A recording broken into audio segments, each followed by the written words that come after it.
Ponnambalam, you have 14 minutes. Me? I thank you. How many minutes, ma'am? 14 minutes. Thank you. To be honest, Honourable Presiding Member, I take part in this debate quite reluctantly. Reluctantly because the Defence Ministry is a subject that is very polarizing. It's polarizing when you hear speeches not only in this House, but even when you consider opinions outside this House. It's polarizing on ethnic lines. And on that basis, the tragedy is that this House has deteriorated in its conduct to such a point where differing opinions are not respected, differing opinions are not allowed to be voiced, and one then, in that backdrop, has to ask the question whether there is any point in speaking. But despite that, it is my duty by the people who elected me to express certain views, which I will endeavour to do. Honourable Presiding Member, in May 2009, the date was the 16th, I was approached by the LTT's political head, at that time Mr. Nadesan, and Mr. Pulithavan, who was in charge of the Peace Secretariat, to approach the government of the day. There were nearly 150,000 to 100,000 people in LTT-controlled areas on the 16th of May 2009. And the LTT's position was that if the government was not approached and if the LTT's wish to save those lives of civilians was not expressed and conveyed, those lives will be lost. And on that basis, I contacted the then Minister, Mr. Basil Rajapaksa, on numerous occasions on the 16th from about 4 o'clock in the afternoon till about 10 in the night. I think we must have discussed 10 times the modalities with regards to how those civilians could be brought across. Eventually, with the Defence Ministry consultation, it was agreed around 8 o'clock in the night that Mr. Basil Rajapaksa and myself will personally go to Vanni, along with 2 bishops that the government and we will agree upon, who will oversee the whole process by which these civilians will come across. And this agreement was reached at about 8 o'clock on the 16th, pending the Security Council approval, which was to take place on the next day, because His Excellency President Mahinda Rajapaksa was away in Jordan for the non-aligned movement meeting, and he was only returning on the 17th morning. When he was to return, he was supposed to go into a National Security Council meeting immediately, and approval was supposed to be sought, and we were to be ready to go to Vanni to ensure that those civilians be brought across. Now, it was 150,000 to 100, and I make those large numbers. There is a discrepancy of nearly 50,000 because it was almost impossible to give a safe number. But those numbers were massive by any stretch of imagination. By any stretch of imagination. And at about 11 o'clock, after the National Security Council meeting had started, at about 11 o'clock when I was looking at the TV, the government's channels, Rupavahini and ITN, announced that all civilians had been brought across. About 50,000 civilians had come across, and that there was no more civilians in LTT-controlled areas. I panicked, because I know that when the war started in LTT-controlled areas, there were over 460,000 civilians. These were government figures. These were government figures. And gradually, from people coming out, as well as deaths, the calculations made by not only the TNA, but all other responsible institutions that were monitoring the war, knew that the numbers, even at the very end, were large. The Honorable Sarath Veerasekara the other day asked, where was I? That was my job. I was a member of parliament at that time, and I was trying to in some way use my privileges as a member of parliament and my contacts with the government to try and safeguard those civilians. The LTT was willing to allow them to be brought across. But that did not happen. That did not happen. From the inception of the war, please don't disturb, Honourable Minister. Please don't disturb. I only have a very short time. Now the thing is this. The thing is this, when you are trying to mislead this when you are trying to mislead this assembly, no, you can't mislead them because the entire nation is listening. When you are trying to mislead, it is my duty, being an officer in the war, right? It is my duty to tell you that, correct it. And about 300,000 people were used as human shield by Prabhakaran. Are you going to dispute that fact? Are you going to dispute that fact? Right. So you are telling lies. Yes, Mr. Ponnambalam, you can continue with your speech. In my submissions, you must not disturb me like this. Be responsible, please. Yes, Mr. Sanath. I am not arguing with you. I am giving you some more details. 19th April, we attacked the LTT line at Pudumatalan, took 120,000 civilians out. They are all recorded everything. Hold on. Then on the, let me finish. Listen. 16 night. Again, May. Yes, Honourable Member Ponnambalam, you can continue with your speech. If it's going to happen, then I might as well stop speaking. If you are going to allow these members to disturb me, we are running short of time. Yes, you can finish it in a jiffy. Yes. There is yes, no Mr. point in allowing me to speak in this way. All right, Mr. Sanath Fonseca. 16 night, nobody came. You never came. Army attacked the Mulatiu line and took 85,000 out. Yes. So these are the facts. Right, Mr. Ponnambalam, you can continue with your speech.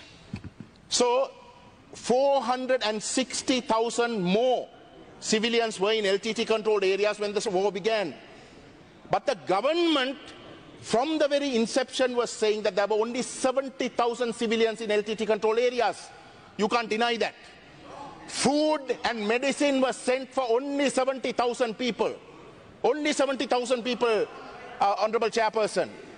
That is the truth. That is what the government did. And eventually 320,000 people came out. They were kept in Manik Farm and various other places. So when you have a situation, Honourable Presiding Member, where a government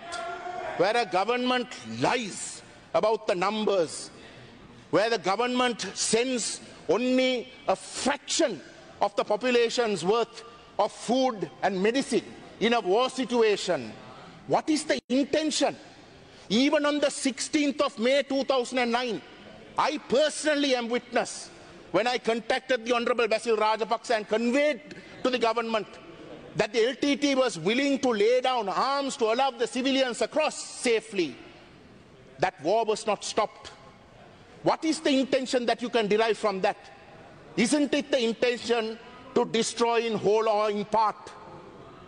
Isn't it that the intention that is being demonstrated? This is the reality that is known to the Tamil people, Honourable Presiding Member. That is why I said this ministry is the most polarizing ministry to speak on. This is the reality that we live with, where over 164,000 people are unaccounted for. Unaccounted for.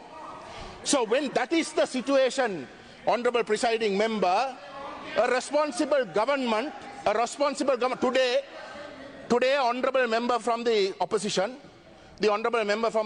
stated that over 52 senior members of the military don't get visas to countries. Why? Why is it that members so senior are being denied visas? Isn't it the duty of the government, therefore, if these senior members in fact are innocent, to prove their innocence? Isn't it in your interest to do that? Isn't that what we are asking? Have an inquiry. Agree to an international inquiry. You have nothing to hide, then why do you shy away? Don't do that. Don't do that, because for as long as you shy away, Honorable member, LTT gave weapons to children, underage children, bombs and cyanide. Honorable Ponnambalam. So for as long as you shy away, not only will your own image in the eyes of the international community be run down, but you will continue to polarize society within this own country. The defense ministry, honorable presiding member, is so polarized that as far as the Tamils are concerned, you should change the name of the ministry. The ministry should be called Tamil Genocide Ministry or Anti-Tamil Ministry. That is how we feel. That is how we feel. Why do you deny that? The Honorable Sarath Veerasekara, he is now in charge of police. He stands up in this court, in this house, and says that the honorable members of the TNA must be banned. He says that the honorable members of the TNA must be banned. Sumit Mantrituma. මන්ත්‍රීතුමිය මුරාසන සුඩ විශේෂයෙන්ම අපේ මන්ත්‍රීතුමා අදහස් දැක්වුවා මෙතන මේ අමාත්‍යාංශය දෙමළ ජාතිය ඝාතනය කරන අමාත්‍යාංශ නම් කරන්න ඕන කියලා. මෙතුමා සම්පූර්ණ ජාතිවාදීව පුරනවා. Ponnambalam මැතිතුමා ඔබතුමායි කතාව කරගෙන යන්න. The Honorable Sarath Veerasekara stood up shamelessly, a man who is in charge of policing. A minister stands up and says that the TNA must be banned. They must be thrown out of this house. Is this what a minister who is in charge of policing says? The Honorable Mahinda Samarsinghe on the 23rd made a speech. The poor member thought that he was praising. The poor member. Honorable member, you have 2 more minutes. The Honorable Mahinda Samarsinghe boasted that President Mahinda Rajapaksa didn't want to allow the civilians to come across. When there were different countries, different individuals like myself trying to intervene to save those civilians, the Honorable Mahinda Samarsinghe says, he boasts, saying that President Rajapaksa didn't want the civilians to come across because Prabhakaran might escape. For one man, you chose to destroy thousands and thousands of lives. That is what is called war crimes. That is what is called genocide, where you choose to destroy the lives in whole or in part. For God's sake,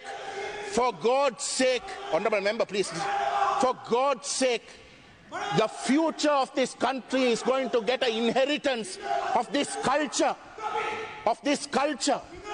That should not be allowed.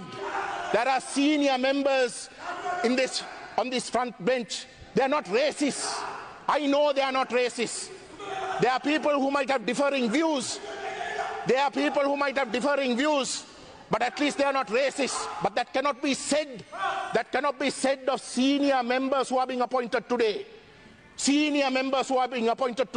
And that too to appointments on security and on public security. Are you allowing this language? Are you allowing this language? These are hooligans, honorable member. These are not honorable members. These are hooligans. කරුණාකර මන්ත්‍රීතුමාලා එතුමාට කතාව කරගෙන යන්න ඉඩ දෙන්න. ඔබතුමාගේ අවසාන මිනිත්තුව කරුණාකර මන්ත්‍රීතුමාලා වාඩි වෙන්න. So it is on this basis, honorable. ඔව් චාමර මන්ත්‍රීතුමා. දිවුරුන් දීලා තියෙන්නේ මෙතුමා දිවුරුන් දීලා තියෙන එක ගැන අපිට සැකයක් තියෙනවා. මොකද අපි දිවුරුන් දීලා තියෙන්නේ ඔක්කොම මේ රටේ දිවුරුන් දීමේ අපි කවුරුත් දිවුරුන් දීලා තියෙන මෙතුමා දීලා තියෙන දිවුරුම වෙන විදියකට. මේක මේ මහාර දිවුරුම මේ Honorable Ponnambalam, please continue with your speech. කරු මන්ත්‍රීතුමාලා එතුමාට කතාව කරගෙන යන්න එතුමාට තව මිනිත්තුවයි තියෙන්නේ. Madam, the TNA is willing to give me some of their time. I just want to make a few points. You call yourselves a defense ministry. Honorable Sridharan. You call yourselves a defense ministry for the whole country. Honorable Sridharan. You call yourselves a defense ministry for the whole country. Honorable Ponnambalam, please continue with your speech. Military, they've given me some time, they've given me 5 minutes. The defense ministry has 20 divisions in this country. 20 divisions. Of the 20 divisions, Honorable Presiding Member, 16 are based in the Northeast. 16 are based in the Northeast. There are 6 headquarters, 4 are based in the Northeast. Whose defense? Who is your enemy? You claim here that it is only the LTT that's your enemy. But it is the Tamil people that you're oppressing. Is this what you want to convey for generations and generations to come? For God's sake, think again. In order to pursue your chauvinistic and racist policies, you are creating precedents today that is going to curse this country. Curse it to the point that you might quite well destroy us, but you will destroy yourselves. Honorable Tendakon. I wish you had the balls to talk like this against the LTT when they were giving arms to children, when they're giving not a point bombs of to order. children. Honorable Ponnambalam, please continue. Thank you. Is this the precedent that you want to set? Because when you set this precedent, today it's the Tamils. Today it's yesterday it was the Tamils. Today it's the Muslims. Tomorrow it will be your own. It will be your own because the people who you consider your competition, you will turn against them. That will turn against them. That is the reality. This is a downward spiral, Honorable Presiding Member. And if these members, and what I mean by these members is not the hooligans who sit at the back. If these senior members who have been in this house for decades, members who are responsible, members who have the intelligence to meet. Honorable Ponnambalam, you have only 2 more minutes. If these senior members fail in their duties today, as they are failing today, if they continue to fail like this, it is this country that will go to the dogs, that you can never prevent. I have been repeatedly stating, I am an individual who was born and bred in Colombo. My friends are Sinhalese. I grew up with the Sinhalese. During the 83 riots, it was the Sinhalese people, like Mr. Ananda Vijayasekara, President's Council, like Mr. Kosala Vijayathilaka, President's Council, like Mr. Stanley Williams. These are the people who saved us. Those were Sinhalese people. Those are the Sinhalese people that I knew. But quite honestly, even 10 years ago when I came as a member, even when the LTT was there, this was not the culture. This was not the culture, madam. People were willing to listen. People were willing to answer. Even though they disagreed, were willing to answer with decorum. But it's a disaster what has come before this country. Make no mistake. You can by all means continue to disenfranchise the Tamil people. You might even succeed in your continued systematic genocide. You might even succeed in totally dismantling our identity. There might come a time that we can't even claim that we ever had a place on this island. But you will leave a legacy that will destroy yourselves. Mark my words. Honorable member, please wind up. Thank you.